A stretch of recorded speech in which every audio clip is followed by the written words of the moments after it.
Hello, everybody. This is Edith Espinola, the productivity coach with Keller Williams Bay Area Estates. And this is the Shift Mastermind series. And today is strategic tactic number 11, master the market of the moment. Today, my guest panelists are Doug Goss and Mark Miano. Doug Goss has been a licensed real estate agent since 1994. He is currently one of the owners in the KW Bay Area Estates and KW Coastal Estates group. He is also the president-elect for Santa Clara County Association of Realtors. Doug has been a, woo!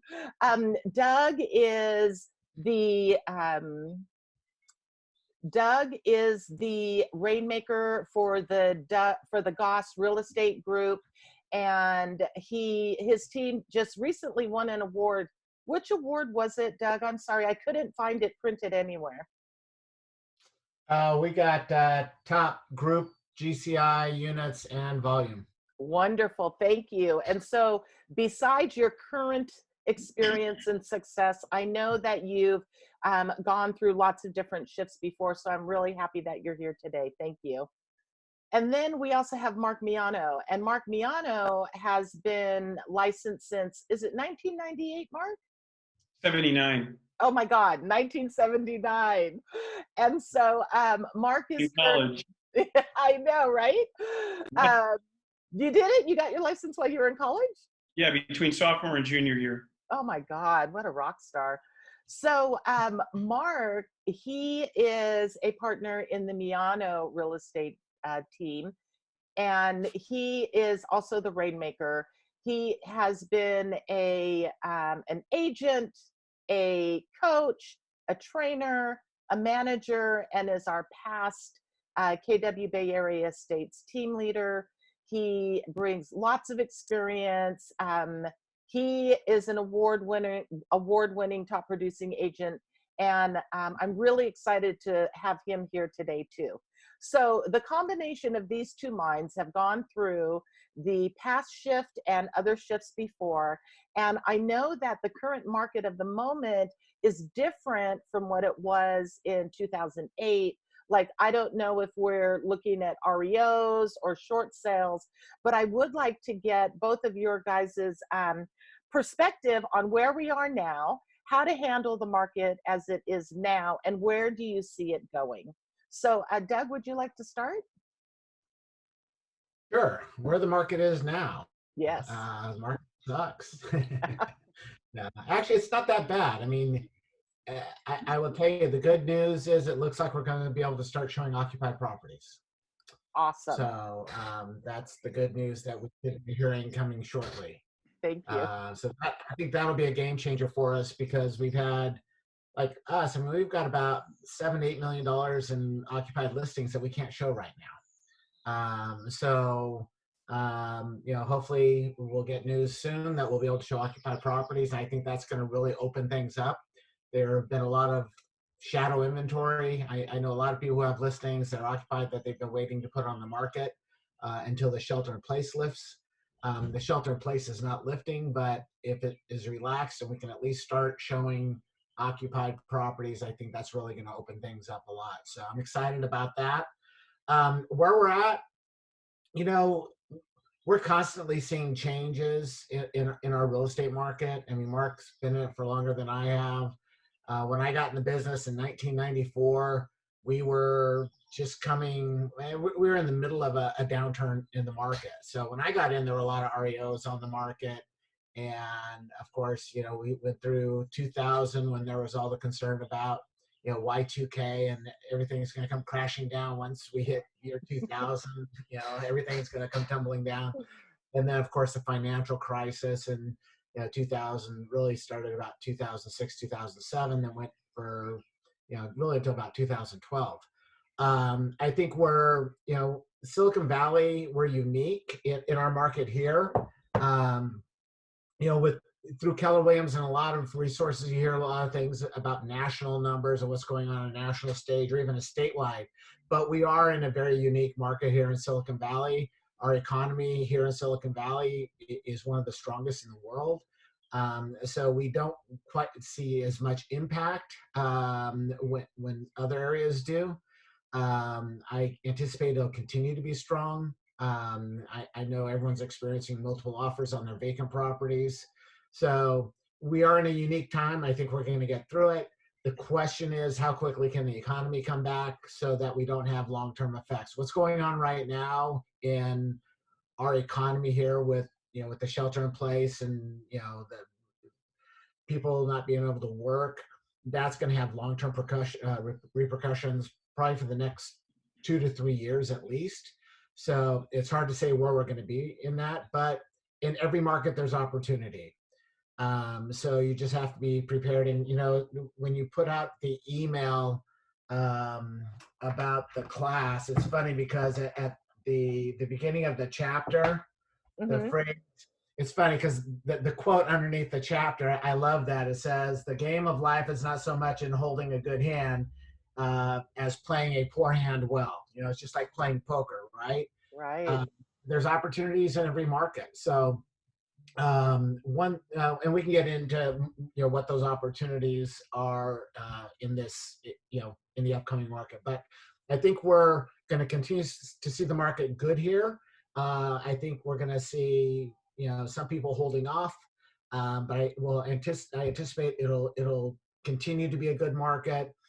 We may see a slowdown possibly next year, later this year, next year. It may last for a couple of years, but it'll come back. And when it slows down, over the past 5 years, we've been going up and down in cycles, and everyone wants listings. Then the market slows down, and everyone wants buyers, and then it picks up, and everyone wants listings, and it constantly changes.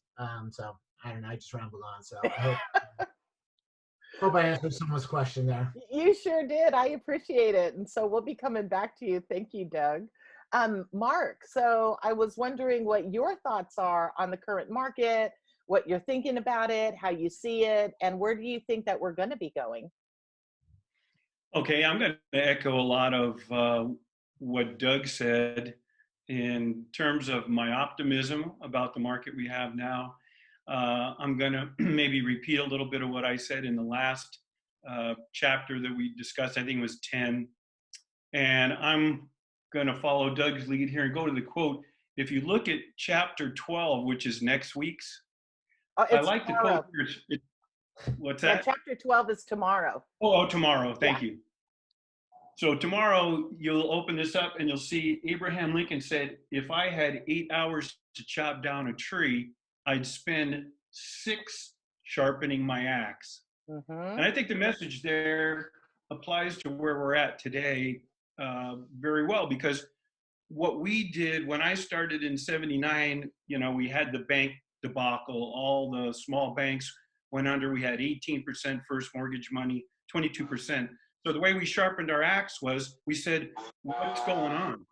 What do we do to put deals together? So at the time, before the banks outlawed it, we simply assumed the existing mortgages and went ahead that way. Then in 93, when Doug got in the business, 94, that, those high interest rates, we went from double digits in 1990 down to 7.5, 7.75, Doug, in 93. And so what I did was I went and got my mortgage broker's license, because by sharpening my axe, I said, well, the one thing I can do is loans.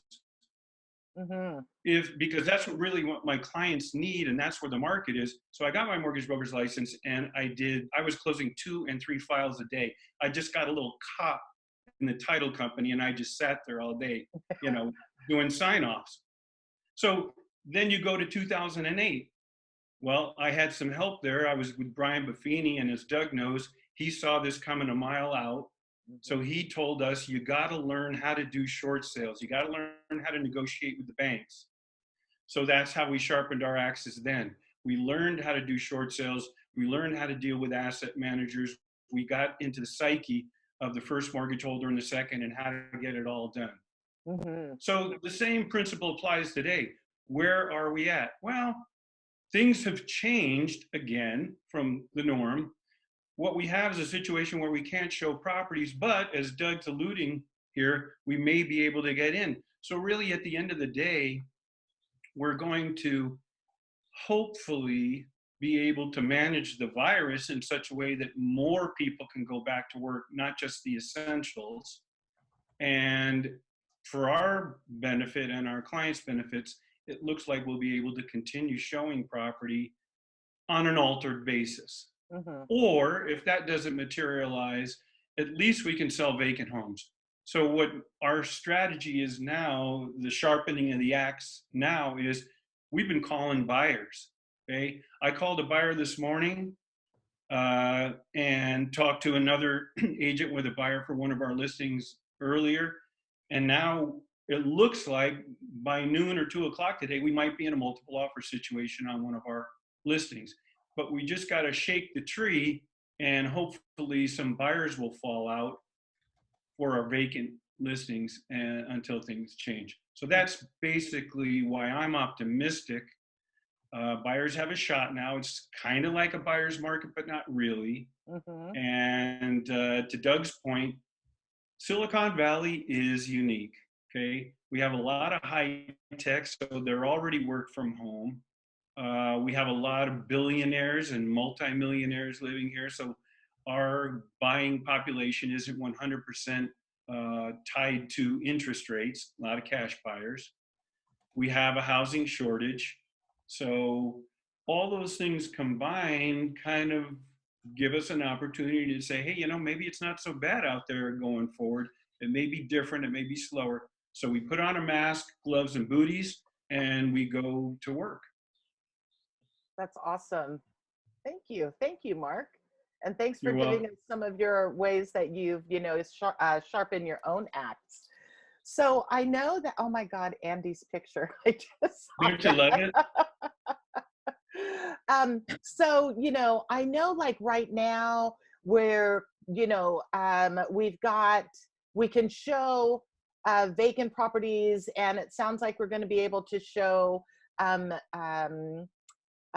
occupied properties. And so like during this, I've seen lots of videos on Facebook of people just kind of doing business as usual, right? Like they've got their clients with them, they've got, they're showing property. And so, how do you think that is being received by the public? Doug? Well, twofold. One is I think the public understands, that real estate is essential and that people do need to, move and, sell their house and move on. So I think the public looks positively upon those who follow the shelter-in-place protocol, understand real estate is a essential service. Where it really hurts us is idiots who, like last weekend or the weekend before, I got a call actually from someone from another association complaining about open house signs on Santa Teresa Boulevard. And I drove over there, and there was a real estate agent had 6 open house signs on Santa Teresa Boulevard pointing into a neighborhood where they had no listing. They were just doing it for basically put their name out there. Because I drove through the neighborhood, I checked the MLS, I followed the signs. But to the general public, they're upset about that because obviously that's a violation, and it makes our industry look bad. Right. So, I'm sure everyone on here, who has listings, I get calls from agents wanting to show my occupied properties. Well, can't the seller just leave for a few minutes, or can't they leave for the day or the afternoon so I can show it? And, it makes them look bad. It makes us look bad. It makes the whole industry look bad. So, Right. I think that with the new order that just came out, so I can say the new order just came out, and they did change the verbiage slightly to state that that we cannot show, except that a person, in-person visits are not allowed when the occupant is still residing in the property. They changed it to say, except that in-person visits are not allowed when an occupant is present in a residence. That's wonderful.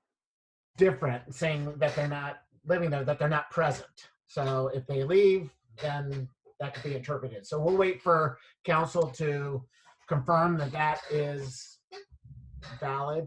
But I think that I think for the most part, our industry has done a good job of abiding by the shelter in place. There have been a few bad apples, but those people have quickly been scolded. And I haven't seen so much of it out there. What surprises me is, how many people are just completely unaware of the restrictions and the rules out there. I'm on probably 4 meetings a week, and I speak at meetings, and the questions that come up. I got a question today from an agent that I'm not going to say which company, but it was a question about, can we stage occupied properties? And I'm like, no, you can't even get into an occupied property. I said, and you can't stage vacant properties. And she was like, what? You can't stage vacant properties? I said, no, you can't. So, people just don't pay attention. And I blame the brokers for that, for not disseminating the information. I put partial blame on the brokers for that, because as much communication that you get out there are agents who just don't follow it. They don't engage. Right.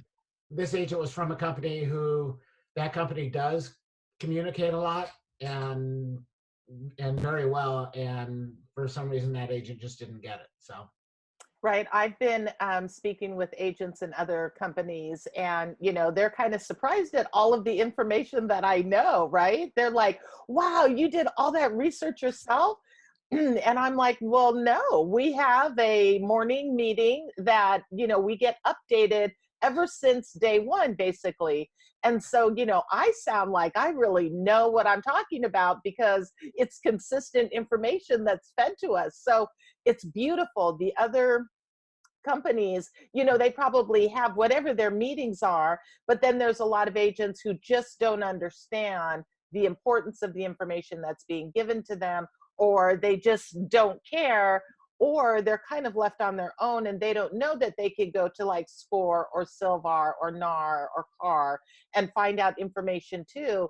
But I have to say that I love that we've gotten the daily feed, we've got BRLG watching us, and all of you guys. And then Doug, you totally bring your software engineer brain to it, so that you can kind of like break things down and explain it in great ways. So, thank you for doing that. Yeah, so information's really important in this market, right? To really understand what we're able to do and what we're not able to do.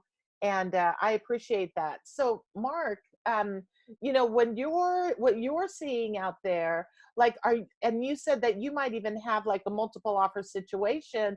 From what I understand, there's lots of activity where there's multiple offer situations. Would you agree to that? Yeah, I'm hearing it anecdotally. Other agents are, getting 2-3 offers now and then. So, I just have this one personal experience, coming together today. But that's my understanding from just going to the morning meetings and hearing, guys like Doug and Kelly and Therese sharing their stories. That's great. So do either one of you guys currently have any listings on the market right now? Yes. You do? Yes.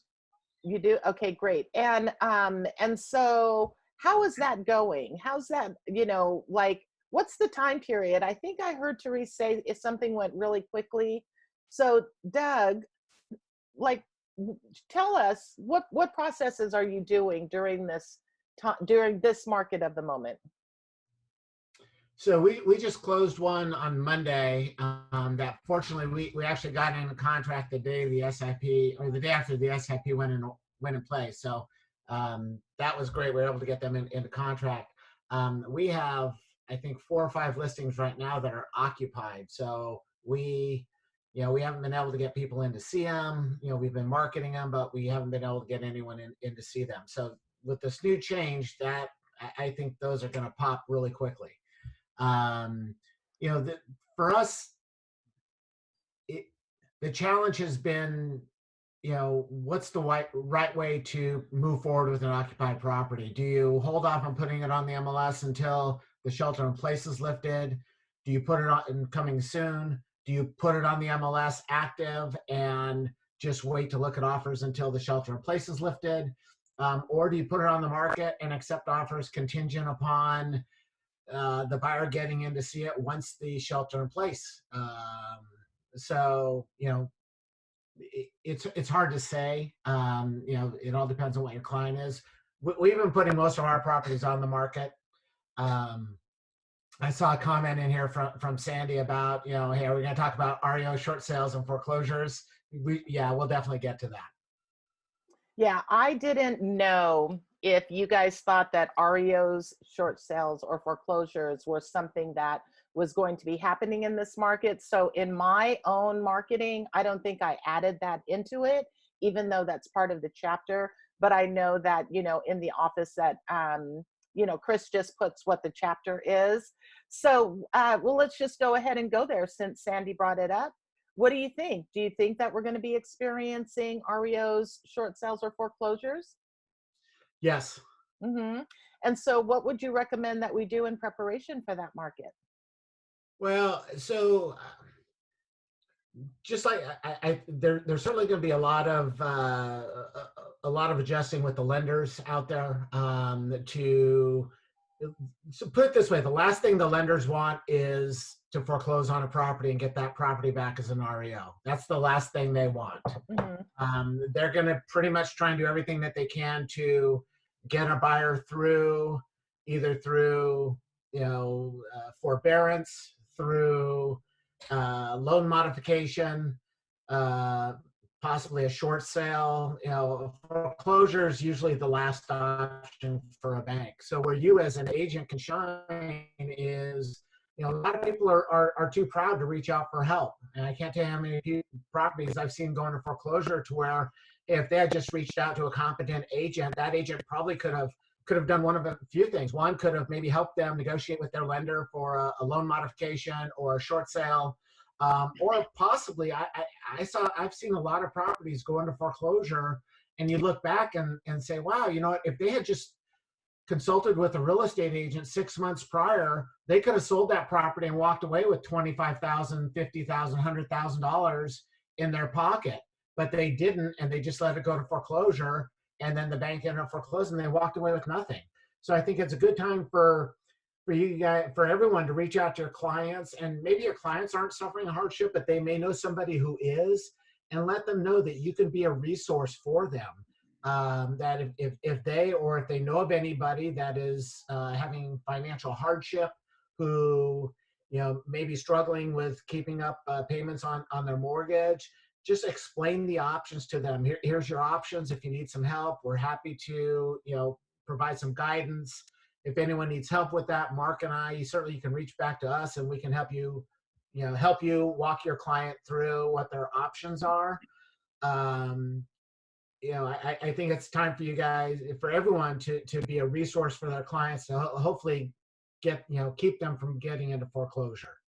Mm-hmm. Thank you for that. Mark, what do you think? Do you have anything that you want to add to that before we go deeper into, like Sandy's asking, how do you start a conversation?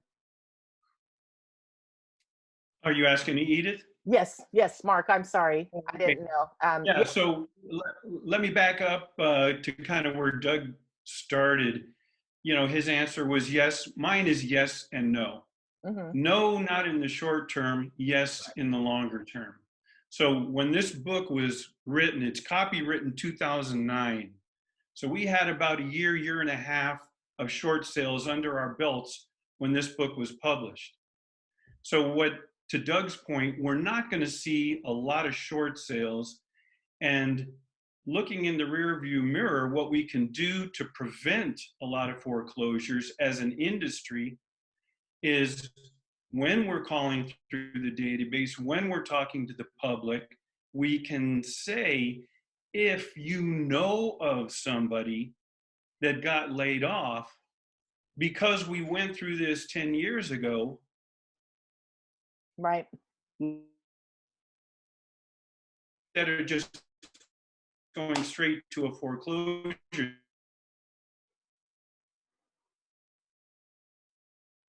I think we're losing Mark. You're losing me? Yeah. Well, I hear you now. Okay, so yeah, Doug, yours was breaking up too. I wonder if it's my connection. How am I doing now? Okay. Just hold your Better? right Okay. hand arm like your right arm out like that while you talk. Yeah, there you go. Now I got an antenna. And make sure your left foot is out too. So what we can do is just,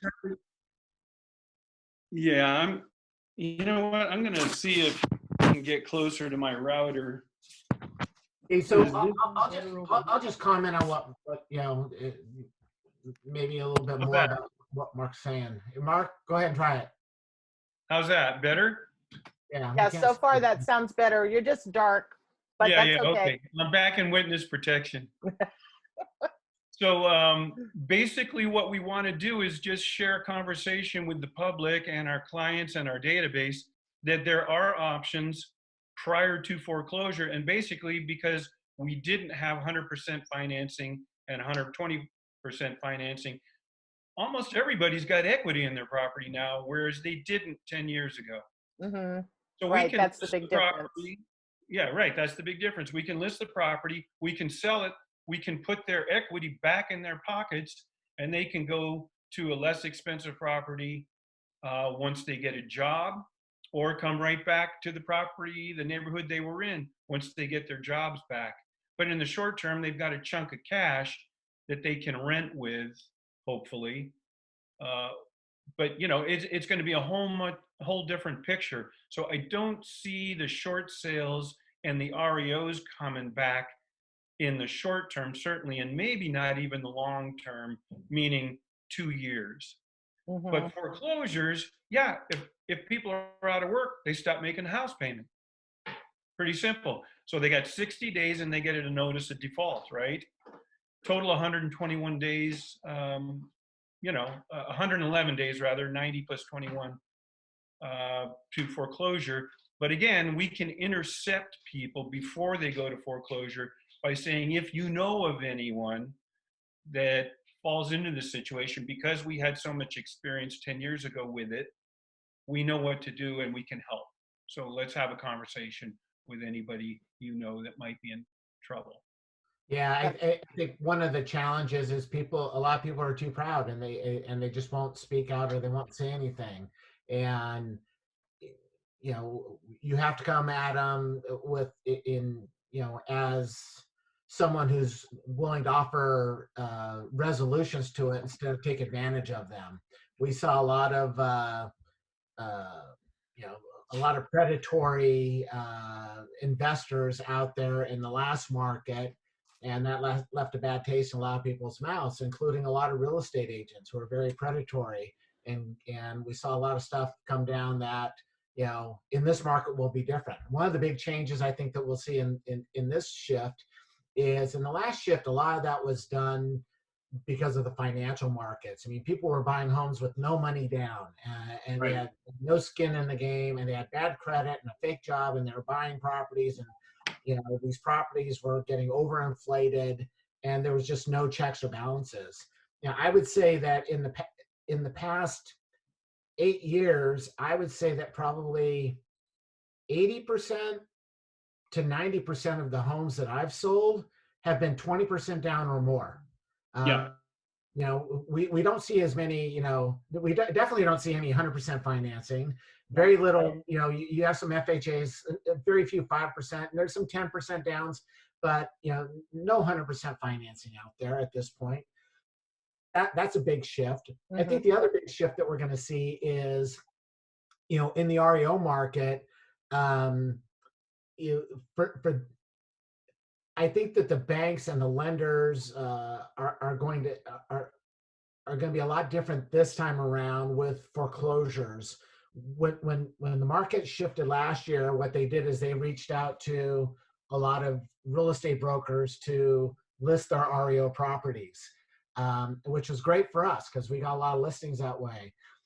As we moved into the later phases of the REO market, we saw more and more lenders going to auctions, going the auction route. I anticipate that this time around, when they do get to that point, we will see a lot more of the auction properties, because what they're doing is auctioning those properties as REOs, even occupied. So before in an REO, I'd get a listing, we'd have to go through, and if it was occupied, we'd have to go through the eviction process. We'd have to, I mean, we had one property, it took over a year to get the people out of it, and they're living there for free. Now what I anticipate is those properties that are occupied, they're going to auction them off, and whoever buys that REO, they're going to auction off, and you're going to take the property, the occupants, and everything that goes with it, so that they're not holding it for 6 months to a year and paying all the legal expenses. They're just going to discount it at auction, and whoever buys it will have to deal with it. So I think we'll see a lot more of that moving forward. Wow. So I don't think as agents and brokers we will get as many listings this time, but I think where all of us could shine is being a representative for REOs on the buyer side. Educate yourself on how REOs work, how auctions work, the risks, and really understand that market so that you could be a strong advocate for your buyer clients in purchasing REO properties. I will tell you that when the market slows down, and you guys probably get these, but you get all these emails that people are looking, I'm looking for a property. What are you looking for? I want a foreclosure. Looking for a foreclosure. I mean, they want to find something that's a deal, right? Right. So there are going to be a lot of those opportunities that are going to come about. And like Mark said, it's not going to be in 2 months or 6 months. It's going to be a year from now, 2 years from now. And I think the people that are most at risk of falling into that short sale REO are probably those people who have bought in the last 2 years. Okay. Because the people who bought in 2017, 15, 14, unless they've leveraged themselves, most of those people are going to have enough equity to get out of it if they need to and walk away with some money. That's good. So do you think that, with this forbearance that people are, signing up for, that any of them are going to fall prey to going into foreclosure and receiving a notice of default? It depends on which type of forbearance. So I've made a couple of calls to banks. CNN called me. I got interviewed by one of the journalists from CNN a couple of days Awesome. ago. Congratulations, Mark. Woohoo. Marketing. But the bottom line, we concurred that the banks that are saying, hey, we'll postpone your payment for 90 days and then you have a balloon, well, that's basically worthless. Anybody that takes that option is going to be going from the frying pan into the fire, right? Right. So unless somebody's absolutely desperate or not really thinking clearly, they're not going to exercise that option. Now, the banks that say, hey, you know what we'll do? We'll suspend payments for 90 days and we'll review it and maybe go 6 months maximum and then add it to the end of the loan. Certain banks that have portfolio notes, they can make adjustments in the deed of trust to accommodate that type of forbearance. That would work pretty well. But investors that are holding notes with banks, simply servicing the note, they don't have the ability to modify the note without investor permission, and that's a whole can of worms, right? Mm-hmm. So I don't think forbearance is really going to help a lot of people. Mm-hmm. And the other factor we have to look at is in 2008, we were talking about 6 million people unemployed. What are we up to? Almost 40 million now? Yeah. So there's a whole different dynamic this time around. The good news is we've got equity. The bad news is we've got 4, 5, 6 times the amount of people, that are unemployed. Somebody was just saying, on the news, and Dave Hammerslaw was, talking at the meeting this morning, things came up. We're going to see a lot more of a ripple effect this time, hitting so many more people than we did with the financial crisis, because there weren't so many layoffs, what people would do would say, hey, I'm upside down in my property. They still had a job. They would just walk away from the property, hand over the keys, and go up the street and rent something else, right? Right. For $2,000 or $3,000 less a month. But they still had a job. This situation is unfolding radically differently. Okay. Right. So So how would you, right, go I'm ahead. sorry, Mark, did you, No, were you that's okay. complete? No, please continue. No, I was just going to say, so how do we address what's really going on, and how can we project what's going to happen? And I think Doug kind of nailed it. It's probably 2 years down the road before we see REOs, and auction is definitely a key. It really is keeping in line with the whole shelter in place and the COVID and the shelter distance, social distancing, and so forth. Um, Yeah, so thank you. that's my take on it. That's great. You guys are a wealth of knowledge. So, okay, if we're looking at this, it's like foreclosures coming down the pike in about 2 years, then what kind of a conversation do we have with our clients now? What kind of, how can we approach them? Like, what would be a script is what I'm looking for. What would be a script that I would say to my clients that bought within the last 2 years to kind of like help guide them on down the right path so that they don't fall into the foreclosure opportunity, right? So Yeah. take that one. Well, what I'm currently doing is twofold. Number one, I'm asking people, if they are interested in refinancing. I'm just doing, the regular calls. And when you talk to people in your database or just out in the public, you're checking in when we're doing the welfare calls, and they always say, so how's real estate? Are you working? And I always begin with, well, interest rates are fantastic. You may want to call your lender and see about refinancing if that makes any sense for you. And then what I would add, based on what I said a few minutes ago, and by the way, with all these layoffs, if you run across anybody that might have lost their job, that may have to sell a house prior to foreclosure or something like that, let me know, because coming through the last recession, we learned all kinds of things we can do to help people. That's great. That's great, Mark. And then there's your script. Right. That I know. That's Offer them a refinance and offer them a service.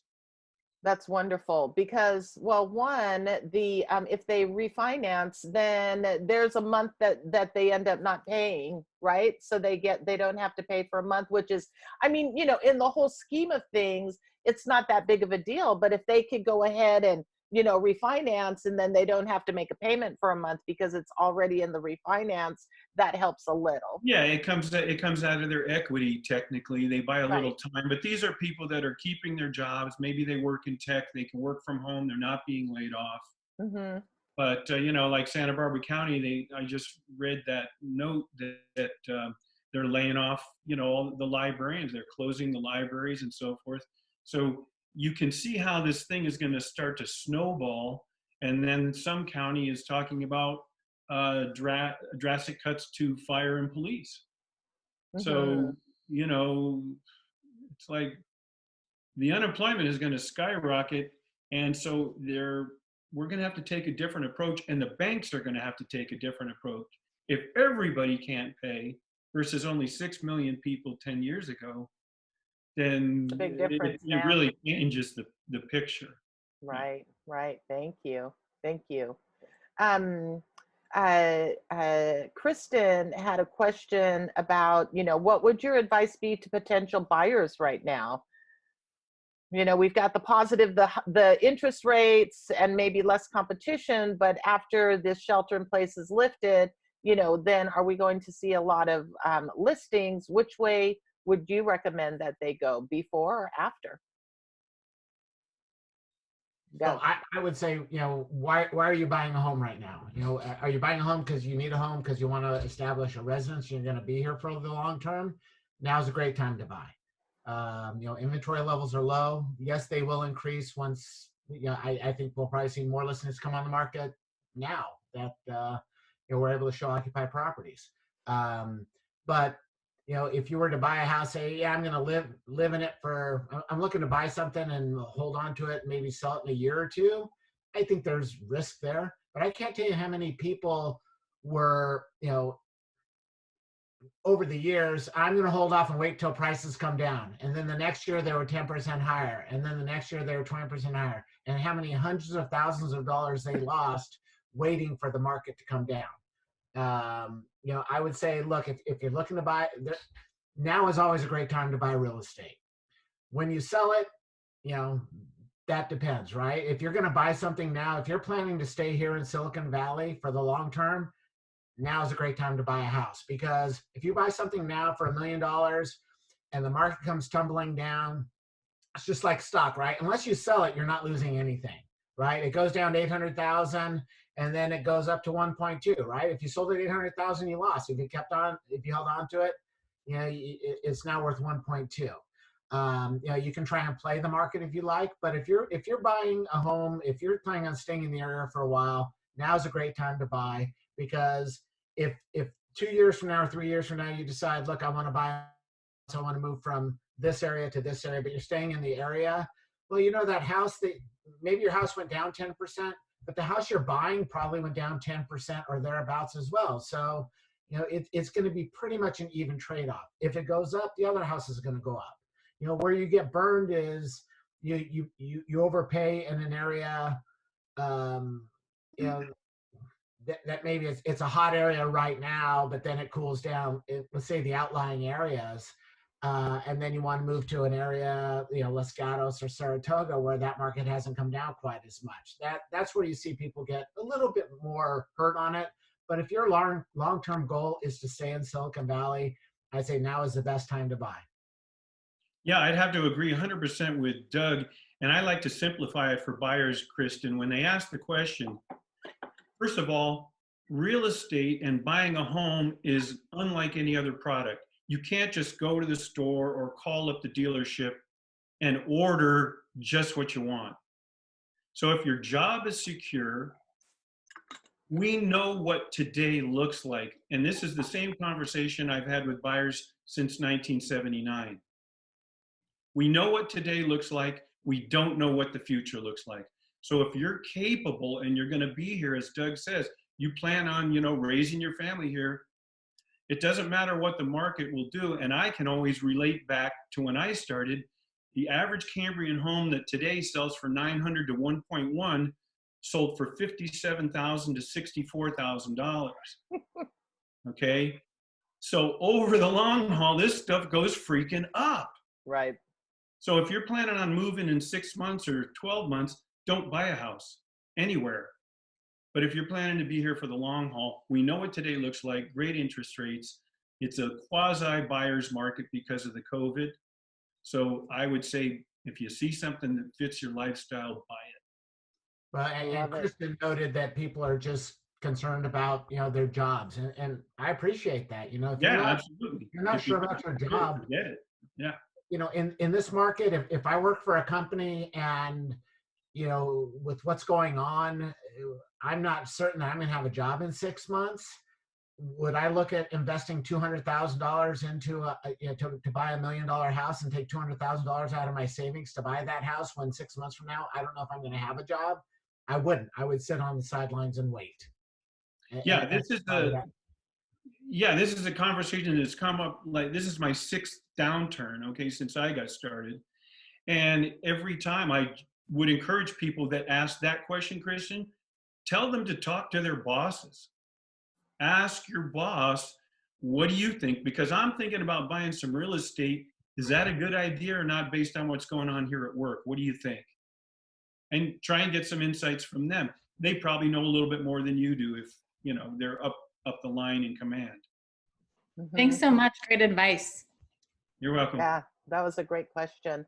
So yeah, you know, our job is not to, you know, push people to buy a house. If they're saying they're concerned, then I think the answers these guys gave are great, right? It's like, people, if they have a concern, you also want to ask them, is this a true concern, or are you just experiencing fear in relationship to what's going on in the world, right?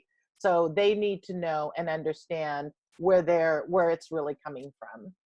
And one other thing I wanted to note, that in the shift book, they do talk about when you're going on a listing presentation, an important conversation to have with your client is, are you current on your payments?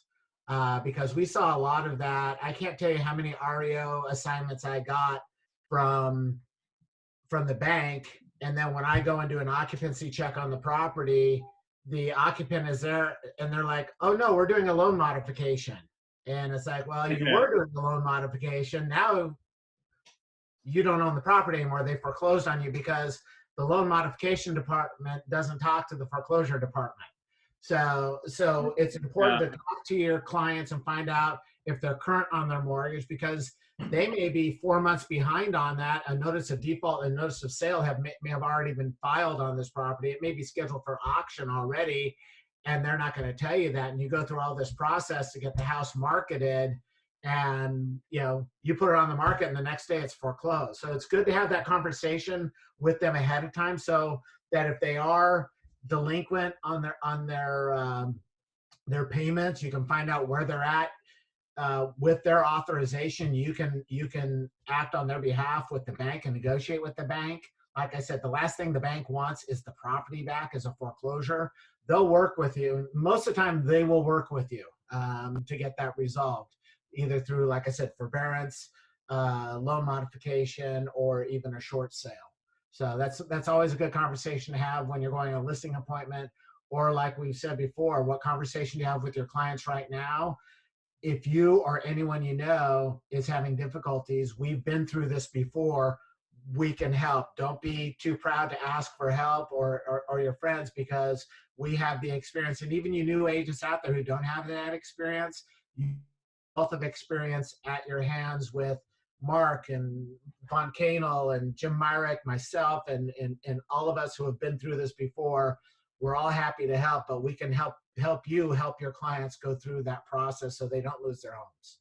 That's great. So Doug, can you kind of tell us exactly what's the process? How long before, somebody stops making their payment before they get a notice of default? And, what would be the process? So I think Mark touched on it, right? And it's going to depend on the lender, right? I mean, they're going to file a notice of default. If you're delinquent 30 days, they can file a notice of default, right, Mark? It's 30 days they can file a notice of default. 30 days minimum. Industry standard is 2 months, 60 days. It's 60 days is typical. And then after 120 days, then they can file a notice of sale. 121 technically. It's right, after 120 days, they can 90 days plus 21 of publication. What do you mean 90 days plus 21? Well, once you've gotten the notice of default, the foreclosure process is a 90-day window. Then they establish a sale date. Then they have to publish it in a publication of moderate circulation for 21 days that the sale is going to occur. So if you take the 21 days and the 90, it's a 111-day process before they can take the property. Okay, and so if someone was going to experience, go ahead. Yeah, if someone was going to go through a short sale, I mean, we don't anticipate that because we have equity in properties, but if they were going to go through a short sale, they would probably start right after the notice of default, and they have roughly 90 days to get that done. So they don't have to wait for a notice of default. Right. I mean, so a short sale, what a short sale is they're selling the property. They owe more on the property than what they're going to be able to sell it for, basically. I mean, they owe $1 million for it, and when they sell it, they're only going to get $900,000 for it. So then they're going to have to, and they don't have the money to make up that difference, right? They don't have $100,000 in their checking account or their bank account to make up that difference. So they're going to the lender and saying, hey, look, we can't afford to keep making payments on our house. We have to sell it. We don't have the money to make up the difference. Bank, we want you to eat. That's basically what they're saying. So, if they have the means to, if they've got, several properties, they've got equity in other properties. You'll see people try and work around the system, but basically that's a short sale. They owe more on the property than what they're going to be able to sell it for. They don't have the money to make up the difference, so they're asking the bank to take a loss, basically is what that is. Right. They're coming up short on the payment. Right. And they need to, on the payoff. On the payoff. And they need to sell it. So that's where an agent comes in and can help walk them through that process of getting the bank to agree to sell the property and take a loss on it. Right. So then go ahead, I'm sorry. Go ahead. Yes. So, I just want to, provide some guidance for the agents here who are thinking they want to be a little bit prepared for, in case that comes up, right? Like still be doing business as normal, but in case they want to, be prepared for that situation to come up, what would you recommend that they do to prepare for it? Well, I think just understanding the process, the way Doug just laid it out, is really the key. I really don't think we're going to see a ton of short sales, because in order for short sales to become plentiful, you'd have to see a 20, 25, 30% drop in values. We're not seeing that on our listings now in the short term. So short sales are not going to happen in the short term. Right. Even 6 months to 12 months from now, I don't think we're going to see locally a 20 to 30% drop. So I don't think short sales are going to be a thing. Mm-hmm. Maybe isolated cases where Doug pointed out earlier, maybe somebody did put an equity line on their house and they bought a ski boat or second home or something. But even in those cases, they will probably get notice of default, and then hopefully, because we've been doing our jobs, they'll call a realtor and say, what do I do? And prior to foreclosure, which is really what, triggers the short sale process. So just being aware, and Doug made a really good point. What we found out in the last recession, the servicing department, asset manager, loan officer, these are all different offices in different states. Our asset managers were down in Jacksonville, Florida a lot of the time. And then, the servicers in Minnesota, and they don't talk to each other. So Doug made a really good point. You've got to get all the nuts and bolts when you sit down and say to the person, okay, I want to list your house. Here's what we need to know. Are you current? Have you talked to your servicer? Have you, where do you send your payments? Have you talked to them and so forth? Because and I see we're almost running out of time here. I just wanted to touch on the foreclosure process too, so people, understand how that works. So, if if a bank takes aggressive action and they go through and then on that 111th day, they do move forward to actually foreclose on the property, a lot of buyers will come to you saying, oh, I'm looking for a foreclosure, meaning that they're looking for a deal, right? A true foreclosure is it's going to go to the county courthouse, right? So they're going to auction that property off downtown San Jose at the county courthouse. And if you want to buy that property, you need to be there with a briefcase full of cash. They're cash deals. I mean, cashier's checks, right? You don't want to bring cash, but cashier's checks. And, the challenge with that is, these are properties where you're buying them as is. You get no title insurance. You have no inspection contingency, no financing contingency, nothing. So if you're representing a buyer in one of those situations, there's really not much you can do except possibly advise them. If they're looking to buy a property that is being auctioned off at the county courthouse, explain to them, hey, it's a cash deal. You have to go down there. There's going to be people bidding on it. There are professional foreclosure bidders at these auctions. So you need to be prepared. What's the house worth? Is there any history on that property, right? Hey, it was on the market 6 months ago. I was able to pull down the inspections from 6 months ago, or last time it sold. I was able to pull up a preliminary title report on it from 6 months ago or 3 months ago. I was able to look at the photos of the house, right? Because when you buy a property at the county courthouse, you're buying that property with all of its faults, with all of its tenants, with the gangbangers that are living there, with the drug dealers that are living there, with the mold infestation. You're buying it as is, and you have no title insurance whatsoever. where it becomes the difference between a foreclosure and an REO is if that property goes to auction, say the owner of that property owes $1 million on it and it's only worth $800,000, no one's going to buy that property at auction, right? No one's going to pay $1 million for that. So it's going to go to auction, and then at the auction, no one's going to buy it. It's going to go back to the lender as what we call an REO. It's a real estate owned asset for the bank. The bank then typically would then work, give it to an asset manager. That asset manager would then work with a real estate broker. That real estate broker would then take control of that property and find out if it's occupied, is it vacant. If it's occupied, work to get the occupants out of the property either by eviction or they'll do what's called cash for keys. They'll offer money to vacate. There's a long process in doing that. Some banks, once it's vacant, they'll fix them up. Some of them will just sell them as is. And then typically they would go on the MLS and they would be sold in a traditional manner. The real difference in that is the banks typically use their own contracts. So they don't, some will take a CAR contract, but then they'll require their own addendum to the contract, which basically revises everything in the contract to their favor. So as a buyer representative, being familiar with that process of how do these REO contracts work, right? On REOs, they make the buyer pay for everything. County transfer fees, city transfer fee, JCP report, they make the buyer pay for everything. And you don't get disclosures because they're exempt from disclosure. So that's how a typical REO would work. And then, you would offer on it, as you typically would.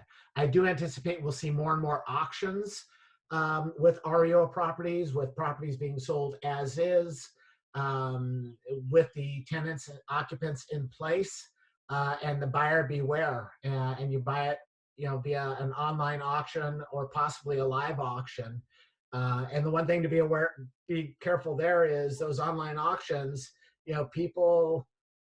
I see people grossly overpay for properties because they get caught up in the excitement of an auction, right? It's an $800,000 property and they get excited. And I mean, I've been to live auctions and you see people bidding against themselves.